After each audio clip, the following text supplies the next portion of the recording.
अखिलेश यादव पूरी तरह से चुनावी मोड में है और अपने नेताओं को हिदायत देते दिखाई पड़ रहे हैं। अखिलेश यादव कह रहे हैं अपने नेताओं को हिदायत के तौर पर कि हिंदू मुस्लिम मुद्दों पर बोलने से बचें, सभी पार्टी के प्रवक्ता भी और नेता भी। अखिलेश यादव इन दिनों 80 सीटें जीतने के लक्ष्य के साथ काम कर रहे हैं। पार्टी ने भी बहुत सारी तैयारियां कर रखी हैं। सपा के अध्यक्ष अखिलेश यादव ने कहा कि पार्टी प्रवक्ता हिंदू और मुस्लिमों से जुड़े मुद्दों पर बोलने से बचे। उन्होंने कहा कि बीजेपी झूठे प्रचार करने में माहिर है, ऐसे में तत्काल इस असत्य को पर्दाफाश करने के हिसाब से हम काम करेंगे। अखिलेश यादव ने ये बातें प्रदेश कार्यालय पर मीडिया सेल की जो बैठक हुई थी उसमें उन्होंने ये बात रखी और अपने नेताओं को यह हिदायत दी कि हिंदू मुस्लिम मुद्दों पर बोलने से सरासर बचें। उन्होंने आगे कहा कि यूपी में भाजपा ने बुलडोजर से जंगल राज कायम कर दिया। समाजवादी पार्टी सरकार उपलब्धियों को जन जन तक एक बार फिर से पहुंचाने की कोशिश करेगी जो उसके समय की थी। महिलाओं को उत्पीड़न और हिरासत में मौतें बीजेपी सरकार के माथे का कलंक हैं, ये बात भी वो कहते दिखाई पड़े। उन्होंने बैठक में प्रवक्ताओं से कहा कि समाजवादी सरकार को युवाओं के भविष्य की चिंता करनी चाहिए, जबकि बीजेपी का जो चरित्र है वो जन विरोधी है। एक विरोधी दल का नेता होने के नाते उन्होंने इस तरीके के आरोप लगाए। इस कार्यक्रम में डिंपल यादव भी मौजूद थी जो कि सांसद हैं। अखिलेश ने सोशल मीडिया के माध्यम से यह भी कहा कि धर्म जीवन के साथ मानवीय व्यवहार, सामाजिक सहनशीलता, व्यक्तिगत सकारात्मक उत्थान और चतुर्दिक सह अस्तित्व सिखाने का मार्ग है। ये लिबास नहीं, विचार आचार से प्रकट होना चाहिए। धर्म धमकी नहीं देता। उन्होंने हरियाणा के लोगों से शांति बनाए रखने की अपील भी की जो हरियाणा में इस वक्त चल रहा है। दूसरी तरफ उन्होंने जातिगत सर्वेक्षण को रोकने को सामाजिक न्याय की जीत बताया। उन्होंने कहा कि जातीय जनगणना से ही सामाजिक न्याय का सच्चा रास्ता साबित होगा। हरियाणा में हिंसा पर उन्होंने कहा कि किसी भी तरह की राजनीतिक साजिश और अफवाहों से सजग और सतर्क रहना चाहिए। भाईचारा बनाए रखिए। देश को हिंसा में धकेलकर राजनीतिक लाभ उठाने वाले मंसूबे जो हैं जिनके, उनको पर कामयाब मत होने दीजिए।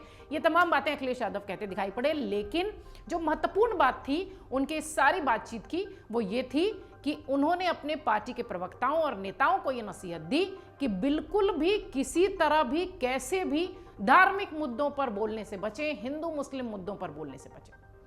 सपा ने एक लक्ष्य 80 सीटों का निर्धारित किया है जीतने के लिहाज से। हालांकि बीजेपी की भी तैयारी है, कांग्रेस की भी तैयारी है, लेकिन समाजवादी पार्टी एक गेम चेंजर की तरह लोकसभा में बनना चाहती है। शायद इसलिए 80 सीटों का लक्ष्य साधने के लिए खुद अखिलेश यादव मैदान में उतर चुके हैं। सपा ने अपने नेताओं को लोकसभा चुनाव में जी जान से जुटने का आह्वान भी किया। कार्यकर्ताओं में प्रशिक्षण शिविरों पर उनके विराम लगा हुआ है। यही नहीं, अभी तक पार्टी की प्रदेश कमेटी भी पूरी तरह से काम के लिए तैयार नहीं हुई है, लेकिन हाँ, उनकी तैयारी जरूर है।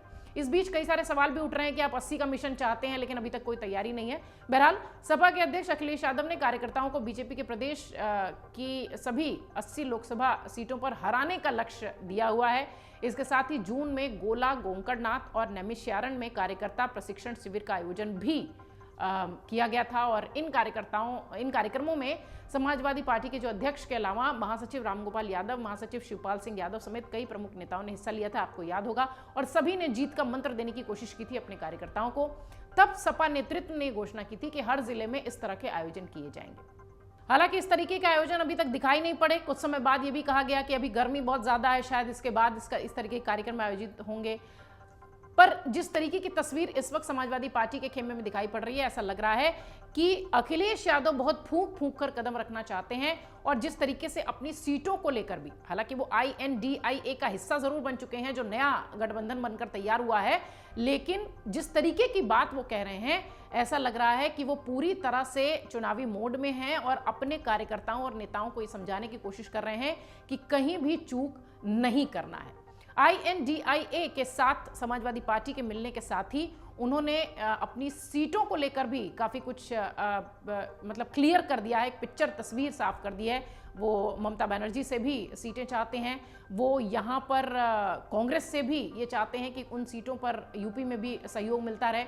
बहरहाल अगर देखा जाए तो अखिलेश यादव 80 सीटों के लिए पूरी तरह से चुनावी मैदान में है और सबसे महत्वपूर्ण बात यह कि इसके लिए वो अपने प्रवक्ताओं को, अपने कार्यकर्ताओं को पूरी तरह से ट्रेंड करने की कोशिश कर रहे हैं ताकि लोकसभा 2024 से पहले कोई भी ऐसी चूक ना हो जाए पार्टी से और पार्टी मजबूती के साथ आगे बढ़े, ताकि गेम चेंजर की भूमिका में चुनाव से पहले समाजवादी पार्टी दिखाई पड़े। क्योंकि समाजवादी पार्टी का जो पूरा इस वक्त एक तरीके से कह लीजिए कि जो भूमिका दिखाई पड़ रही है, जो वो अपने आप को बताना चाह रहे हैं, वो ये कि वो मजबूती के साथ उत्तर प्रदेश में अपनी जगह चाहते हैं, INDIA गठबंधन में जुड़ने पर भी सूत्र ये भी कहते हैं कि समाजवादी पार्टी ने बहुत सारी सीटों पर तैयारी कर ली है कि वो इस तरीके की सीटें यूपी में चाहते हैं और यूपी में वो मुखिया के तौर पर नजर आना चाहते हैं। लेकिन अब अगर देखा जाए तो INDIA के गठबंधन में जिस तरीके से लोग जुड़े हुए हैं, चुनाव से पहले उसकी क्या तस्वीर होती है, क्योंकि लगातार बीजेपी के नेताओं की तरफ से और बीजेपी की तरफ से ये कहा जाता रहा है